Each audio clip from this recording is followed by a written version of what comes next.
What's up, everyone? Today I'm going to be going over a 19 Gambit that I did. And before I get started, I'll kind of show over my talents and gear. So I used Dreadlash, Demonic Calling, Dark Pact, From the Shadows, Mortal Coil, Soul Conduit, and Demonic Consumption. And the reason why I use Soul Conduit over Grimoire Felguard is because I have 4-piece. Um, and basically I'm just trying to pump out as many imps as possible to empower my Dreadstalkers because I'm using Grim Inquisitors. So Soul Conduit helps you get those procs that allow you to just get, 1 to 3 extra shards every single time that you're casting your hands to build the Dreadstalker damage up. If you look at our overall here, did about 19k. Dreadstalker Dreadbite did almost 7 million, over 30% of damage, and that's not including, all the melees and stuff that they do. Um, got a pretty big weapon in my vault, so yeah, I'm pretty geared at 270 right now. I'm just kind of missing a second trinket and some like upgraded tier pieces, but yeah, let's get right into it. So this was a full pug, as usual. No Discord, just kind of doing my thing. You can see my soul binds. I just use carnivorous stalkers and tyrant soul along with Born of Blood. So starting off here, um, you always want to lust right here basically because it'll always be up for the second boss, which is kind of like the hard part, and then the lust usually comes up around the time that you do the final boss also if you clear enough trash. So what I always do in these packs is I target the scale binders. I try to mark them and stun the fish stick cast. So you can see right there I marked it, and then ideally you want to soul rot after your turn to empower it because this is such a big pack, I want to get as much haste as possible to get as much stacks of my Grim Inquisitors and then pop dogs and implosion. So see, I'm just trying to stack as much as I can here, pop my tyrant, and then I'm just imploding. And I'm just trying to blow up the scale binder in every single pack. So every time that there's a scale binder up, I'm just blasting it, and then for some reason we pulled the Goliath, which I never really pull, but yeah, I just burned that second. And so as you'll see every pack here, I'm just kind of looking at the scale binder and just trying to burst it and stun it as much as possible so it doesn't get the fidget sticks off. Ideally, you have like a hunter or something to kind of keep these Murlocs like stuck together when they're low health, because at 25% they always run away and they go all over the place. So having like a binding shot is like really nice. Earth Souls also works, but I don't think we used it here. And throughout this key, you'll kind of see that it's a pretty troll dungeon, like some troll things happen, and we still time it with a fair amount of time left over. But yeah, it's basically my AoE rotation. I'm trying to get 6 to 9. If I have a haste buff with Soul Rod up, 12 imps. Casting my Dreadstalkers, and I'm just trying to implode them when we're doing these big Murloc packs. So see, I have stun the skill binder there, have it targeted always, and just imploding.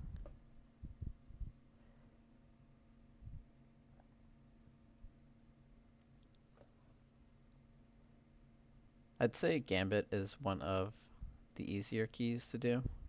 Uh, it's pretty tight on time, but in terms of just if you don't wipe or mess up, then I think it's pretty easy to kind of push this key. Right there, we pulled the scale binder, but it automatically casted its fish stick, so we had to burn that. So that was really weird. Sometimes if you CC them, so if you were to trap them or, just CC them, banish them, whatever, with the aged banish, they will automatically come out and like cast the fish stick right away. So it's like important to always be watching it because that thing has a pretty long radius, and it's pretty annoying to kill because you can't kill any mobs while it's up since it's doing like 20% healing a second or something ridiculous. Um, but like other than that, the strat is pretty easy as long as you're on top of interrupting the scalebinders from casting and stunning them.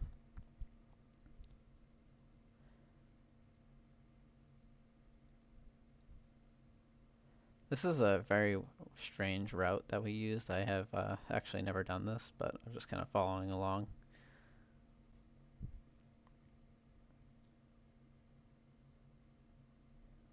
So just popping my tyrant on cooldown here. This guy is definitely worth tyranting because most of your group will die after he stomps twice. So you can see stomp and everyone's half health and actually kill their shaman there. So this is like one of the first troll things that happened. I was out here marking the scalebinder ready to go, and then we realized that our healer got stuck in the wall somehow. So I'm just like targeting the scalebinders, didn't realize it, and they're like, oh, like our healer is stuck in the wall. So that was really awkward. So I had to summon him here.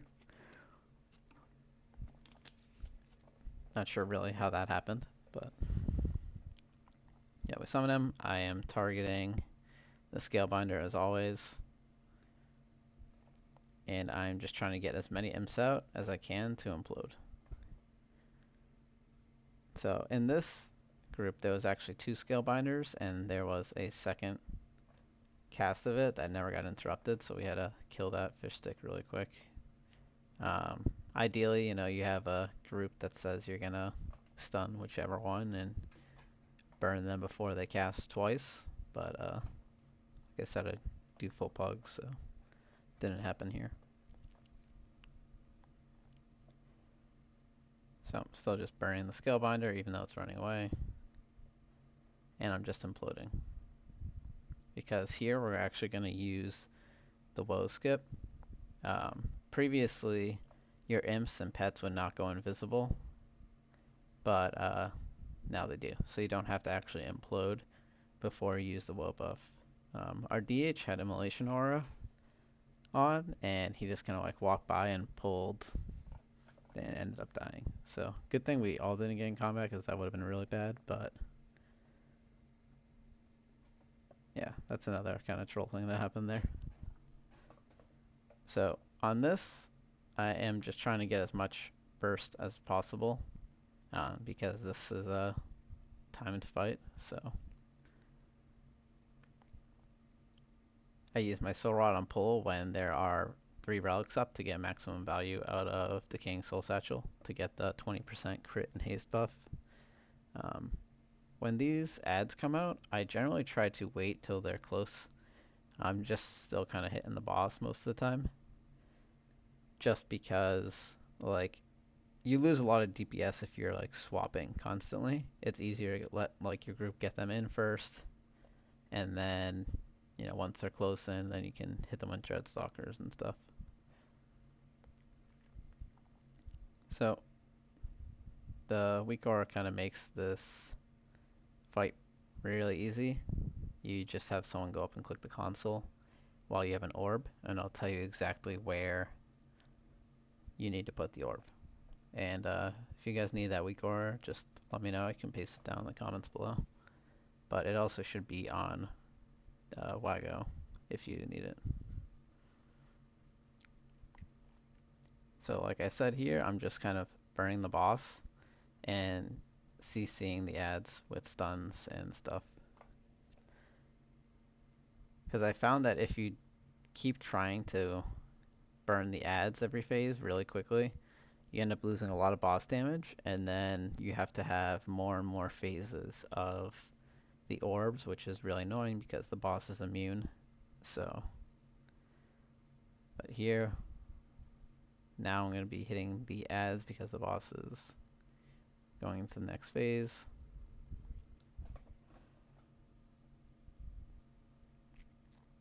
Waiting for a person to click the console, and I found that I'm top left, so just slow shape over there, and then we kill the boss pretty easily because he's at 200k. So that fight is pretty easy on fortified. On tyrannical, it can be a bit of annoying because it's much longer. It's usually double the length of that. But yeah, I mean, same process. It's just the room gets more filled. So here, we are going to do a double pull here. These guys are actually really dangerous for your tank.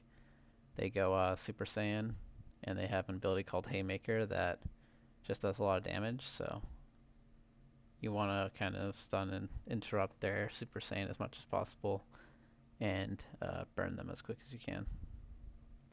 So I was actually surprised I got hit by that. Looked like I was completely out of the animation, but didn't die, so that was good. These brackish bolts also have to be interrupted because they just kind of blast your tank and they infinitely cast it. So here our tank actually ends up dying. But I think it's okay because we get a stun off and an Ursul's, and we can just finish them off because you spawn right here, basically, so.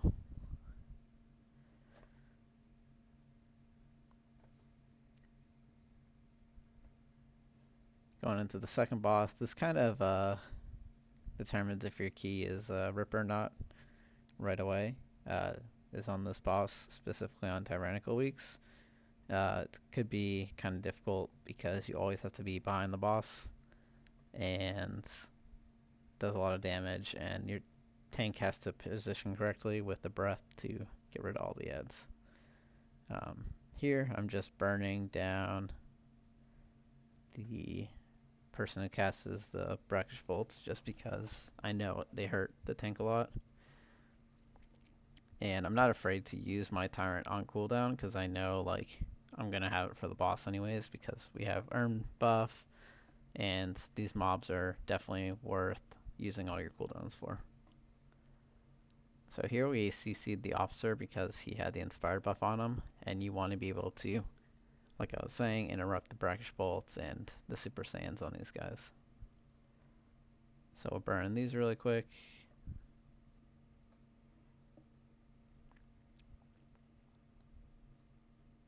I believe the Super Saiyan can also get dispelled by like a hunter or soothe or something, but maybe in a purge, but I'm not entirely sure. It's just better to interrupt it so they don't get it cast off at all.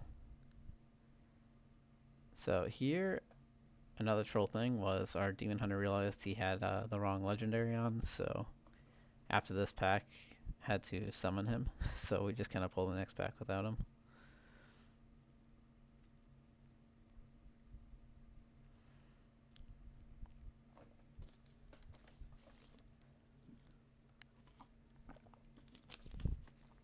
Another reason why Warlock is S tier is because, you know, when things like this happen, you have a summoning stone and your key isn't bricked because they have to leave the dungeon.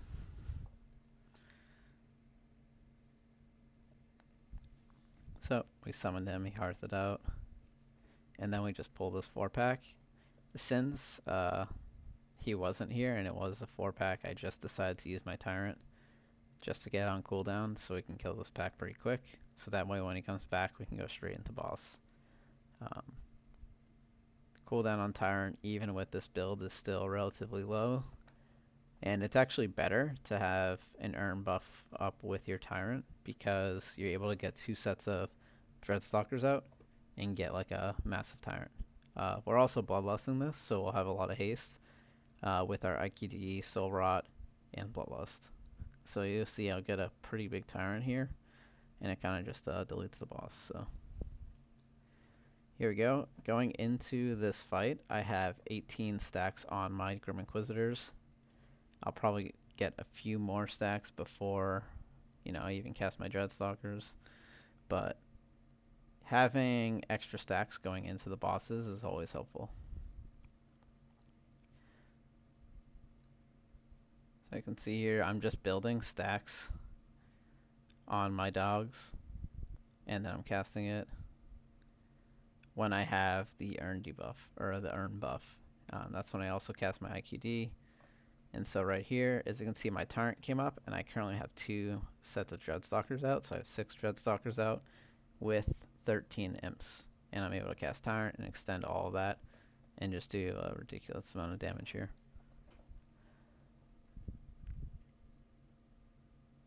Pretty much on bosses, you always want to have the Earn buff unless it's something where it phases or you don't really need it. And then in that case, you can go Vi, but in general, most groups just pick Earn because it also helps with healing. So it's kind of like the safest to use because Vi is very annoying to kill if it's like teleporting around and stuff. So just pushing this boss. There's about 300k left. I think we have 2 DPS die here somehow. Yeah, so 2 DPS die. Doesn't matter, the boss is pretty much almost dead, but you just want to make sure you're never behind that boss because it'll grab you with its tail and do a lot of damage to you. So always make sure that you're to the side of it, not in front or behind it. That's kind of just the key part of that fight. It makes it really easy if your tanks it in a predictable spot and is not kind of like running around all over the room or getting knocked around and stuff.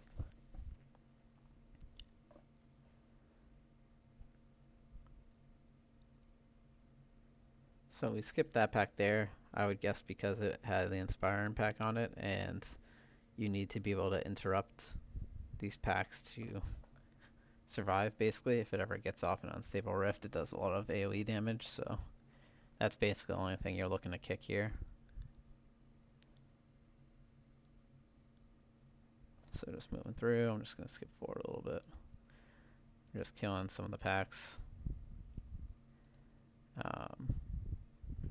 Here, actually, another troll thing is the boss somehow gets pulled, and we end up resetting it, but yeah, it's important to pull these mobs back so it doesn't get pulled because the pulsars kind of run all over the place. So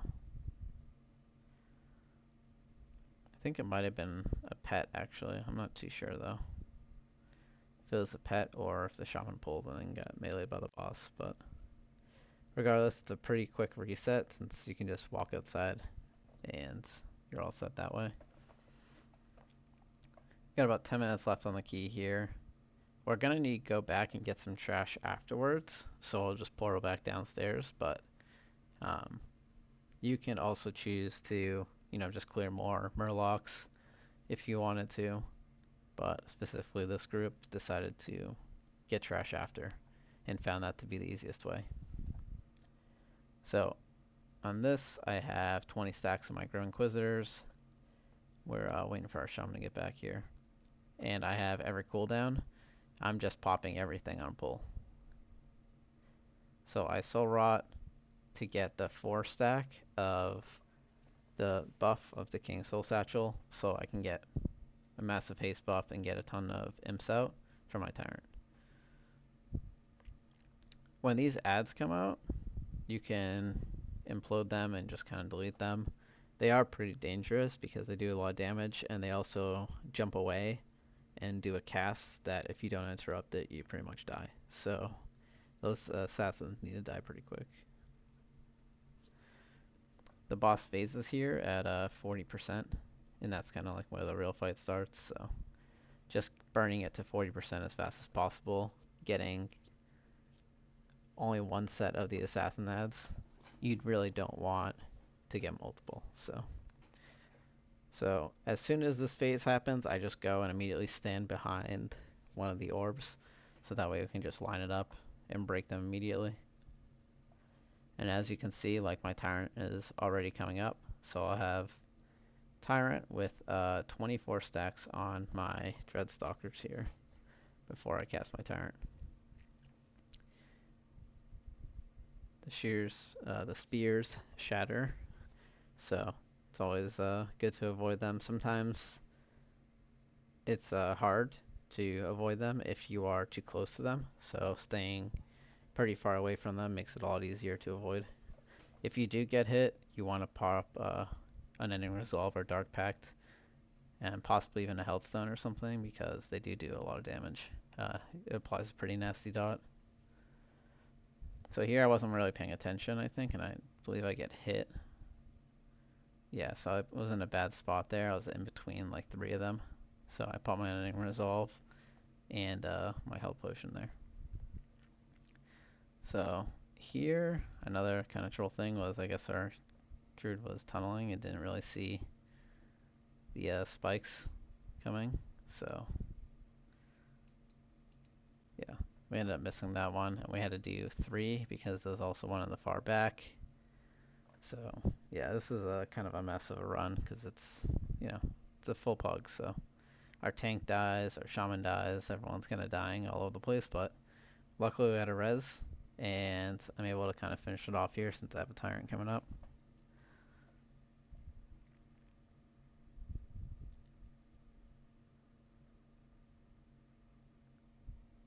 So for the collapsing star, usually it's an ability that your healer generally takes care of, since you want to only take 1 stack of it at a time.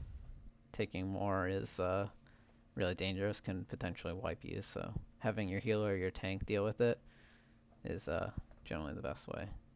So here we're going to teleport down, and we're just going to kill the rest of these packs for the last 8% that we need here. So I'm just targeting down the big guy, imploding,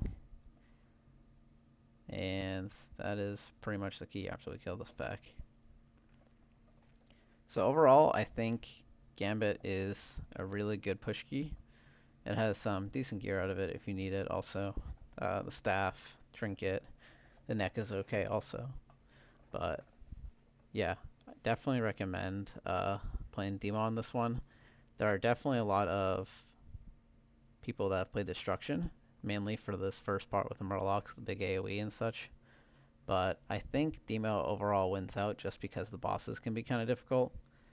Especially if you're in a pug, single target may not always be the best. So yeah, hopefully that was helpful. If you guys have any questions, you can leave them in comments. I'll go show my soul bonds really quick. Carnivorous Stalkers, Born of Blood, Tyrant Soul, and I'm always using Dreamweaver basically in keys, unless I am in Theater of Pain or Plaguefall and I need to go and play Necrolord. Yeah. Hopefully you guys enjoyed. Hopefully this is helpful. Thanks for watching.